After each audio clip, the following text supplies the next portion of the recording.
क्या सिर्फ डकी भाई को टारगेट किया जा रहा है या फिर उनको इंटेंशनली किसी चीज़ में फंसाया जा रहा है किसी और मकसद के लिए, और बाकी और जगह पे भी इतने ज़्यादा लोग ट्रेडिंग या फिर स्कैमिंग कर रहे हैं या फिर वो ट्रेडिंग के नाम पे वो जो जुआ है वो खेल रहे हैं, तो उनके खिलाफ ये क्रैकडाउन क्यों नहीं होता? ये सारे सवालात हैं जो लोगों के जहन में भी है। आज ये एक तो आपके सामने इसका जवाब दूंगा, और दूसरा आपको असल वजह बताऊंगा कि असल में डकी भाई को पकड़ा क्यों गया है, या उनके जैसे और जो यूट्यूबर्स हैं उनके ऊपर क्यों हाथ डाला गया है, और ये असल में इनका गुनाह या इनका कसूर क्या था, और ये चीज़ें बहुत पहले से क्यों नहीं हुई हैं। अब एक चीज़ मैं आपको इसमें क्लियर कर दूं कि बहुत सारे लोगों को ये लग रहा है कि शायद डकी बाई को सिर्फ वो जो बैटिंग एप्स है उनको प्रमोट करने की वजह से पकड़ा गया है, तो ये पूरी बात नहीं है या ये पूरा सच नहीं है। और उसका एक लॉजिक वैलिड रीज़न ये है कि इसके अलावा भी पाकिस्तान में बहुत सारे लोग और बहुत सारे ऐसे इंस्टीट्यूट और बहुत सारे ऐसे सेलिब्रिटीज़ हैं जो इन जुए की एप्स को या बैटिंग एप्स को प्रमोट करते हैं और डायरेक्ट उसके अंदर ये इन्वॉल्व हैं। तो फिर उनके ऊपर हाथ क्यों नहीं डाला गया, सिर्फ डकी बाई को इस चीज़ के अंदर क्यों पकड़ा गया है? इवन अगर आप ये जो क्रिकेट लीग्स होती हैं इनकी बात करें तो इनके जो स्पॉन्सर्स होते हैं वो तो बहुत ज्यादा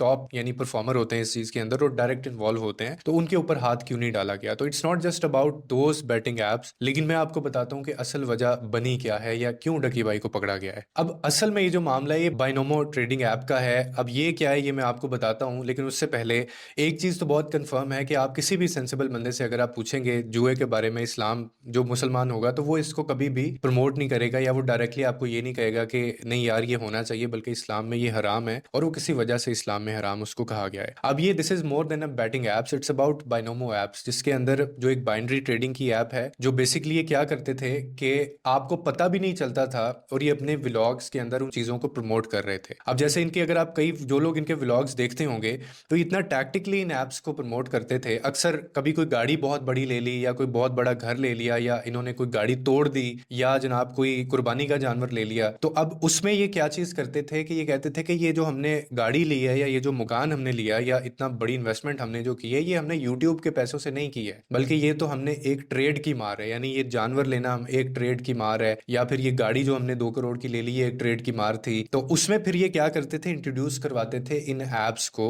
जिसके अंदर लोगों को बेसिकली ये मिसलीड कर रहे थे। और इनकी वजह से ऑनेस्टली स्पीकिंग अब इस चीज का तो शायद जवाब हमारे पास नहीं होगा कि सिर्फ डकी भाई इसके कसूरवार हैं या बाकी लोग भी इसमें इन्वॉल्व हैं, लेकिन एक चीज कंफर्म है, श्योर है कि ये जो फैमिली व्लॉगर्स या यूट्यूबर्स थे जिनके बहुत मिलियंस में फॉलोअर थे देखने वाले, इन्होंने यूथ को मिसलीड बहुत ज्यादा किया है। यानी आपके या मेरे जैसे जो एक एवरेज बंदा देखने वाला इनको था, अगर उन्होंने ये बात जब की कि जी मैंने ये यूट्यूब के पैसे से नहीं बल्कि ट्रेडिंग के पैसे से मैंने ये कमाई है, तो फिर वो आपको एक ट्रेडिंग का चार्ट भी दिखाते थे या अपने कोर्सेज इन्होंने लॉन्च किए होते थे और अपने अपने डिफरेंट इनके ग्रुप्स और कम्युनिटीज बनी हुई थी। वहां पे फिर लोग आते थे, इनको ज्वाइन करते थे और वहां पे ये लोगों का पैसा लेते थे और फिर उसके बाद रिजल्ट कुछ भी नहीं होता था और लोगों ने लिटरली अपना लाखों करोड़ों रुपया उड़ाया है इनके पीछे। क्योंकि ऐसी तो कोई ट्रेड नहीं है ना कि जहां पे जाके आप एक दिन में मुझे बताएं कि आप $40,000 कमा सकते हैं। कोई ऐसी ट्रेड आपको बिल्कुल ट्रेड की नाउ हाउ है ही नहीं है। तो वो पैसा कहाँ से आता था? वो पैसा आता जरूर था, इनको मिलता था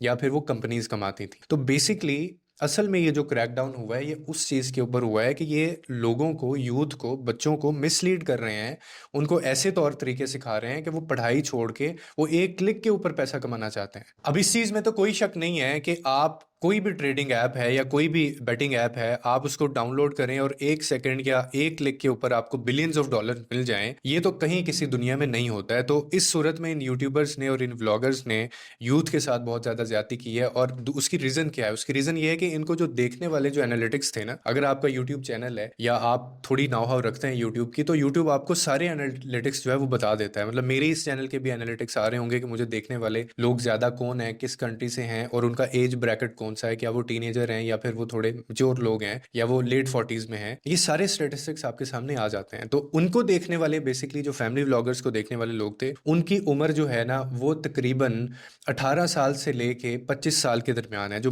ज़्यादा मैक्सिमम 90% जो इनको देखने वाले हैं। अब ये वो एज होती है जिसमें बच्चे का एक परसेप्शन बनता है किसी भी चीज़ को लेके, या वो उतना मेच्योर नहीं होता है कि वो उसकी डिसीजन पावर इतनी मेकिंग नहीं होती कि वो किसी सही और गलत से अच्छी तरह उसको वेरीफाई कर सके। तो असल में ये क्या कर रहे थे, ये उन लोगों को मिसलीड कर रहे थे, और ये सारा डाटा जो है ये गवर्नमेंट और जो एजेंसीज हैं ये पहले वो इकट्ठा करती रही हैं। जून के अंदर उन्होंने ये सारा काम करना शुरू किया, फिर उनके पास कुछ ऐसे स्टेटिस्टिक्स आए जिसके बाद उन्होंने फिर फाइनली इन चीज़ों के ऊपर क्रैक डाउन किया, और यहाँ तक भी पता चला है, अब इसमें कोई सच्चाई है या नहीं है, लेकिन सुनने में ये आ रहा है कि जो डकी भाई ने जो घर लिया था, जो भी कुछ ही दिन पहले इन्होंने कहा था कि मैंने अपना ड्रीम हाउस ले लिया है, वो पता चला है कि वो 11 महीने की रेंटल इनकम के ऊपर वो घर है। मतलब ये भी सोर्सेज कह रहे हैं, ये भी खबरें आ रही हैं कि ये जितने भी आपके सामने ये व्लॉगर्स गाड़ियां लेते हैं या घर लेते हैं या तोड़ देते हैं, ये सारी रेंट की होती हैं, और इन्होंने उस चीज़ के पैसे इनको दिए होते हैं, और वो घर या गाड़ी इन्होंने ओन नहीं की होती। यही वजह है कि ये ज़्यादातर 2-3 महीने 4-5 महीने ये लोग गाड़ियां चलाते हैं और उसके बाद ये सेल कर देते हैं।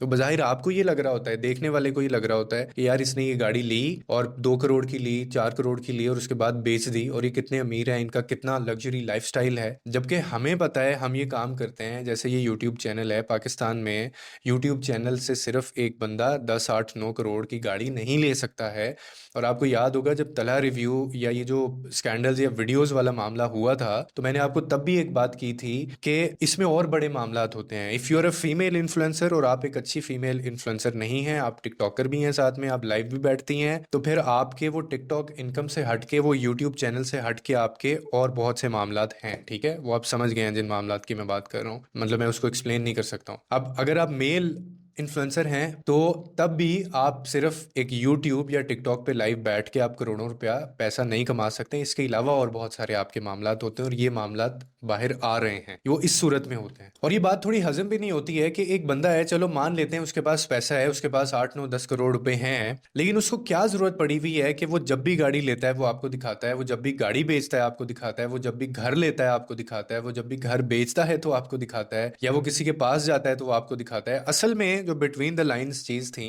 वो शायद अब बाहर आना शुरू हो गई हैं, जिसके ऊपर इदारों ने इसके ऊपर प्रॉपर अब कार्रवाई भी की है कि वो जो एक सेलिंग पिच थी ना इनकी, बेसिकली उसके अंदर वो जो एक ट्रेडिंग एप्स का जिक्र करते थे ना, और सिर्फ जिक्र करने में ही आपको पता है कि अगर एक कंपनी को पता है, लेट से कोई बैटिंग ऐप है, उसको पता है कि यार इसको देखने वाली जो अवाम है वो 50-60 लाख बंदा है, तो 50-60 लाख बंदा जब वो उसकी गाड़ी घर देख रहा होगा और जब वो उसको बताएगा कि ये मैंने घर यूट्यूब की इनकम से नहीं बल्कि ये ऐप या ट्रेडिंग से मैंने लिया है, और ये वो ट्रेडिंग है जो तुम्हें मैं अपने पर्सनल ग्रुप में बताऊंगा, तो आप खुद सोच के देखिए कि वो 50-60 लोगों में से अगर सिर्फ 50,000 लोग भी उसके ग्रुप में शामिल हो गए, या 50,000 लोगों ने भी साइन अप कर लिया उन ट्रेडिंग ऐप्स पे, और अपना इनिशियल जो भी उनके पास डिपॉजिट है वो उसके ऊपर उन्होंने लगा दिया, तो कितनी प्रमोशन हुई उस ऐप की और कितना इन्वेस्टमेंट आया उस ऐप के ऊपर, और उसके बाद फिर ये इसी प्रमोशन का इन यूट्यूबर्स को पैसा देते थे, और बाद में ये पैसा खुद भी कमाते थे, क्योंकि इनका कोई कोड होता है, इनका कोई टोकन होता है कि जब वो वहाँ पे जाके कहते हैं कि आपने ये वाले लिंक पे क्लिक करना है, तो जब आप इनके लिंक से ज्वाइन करते हैं तो फिर इनको डायरेक्टली पैसे जा रहे होते हैं। तो अब सवाल ये है कि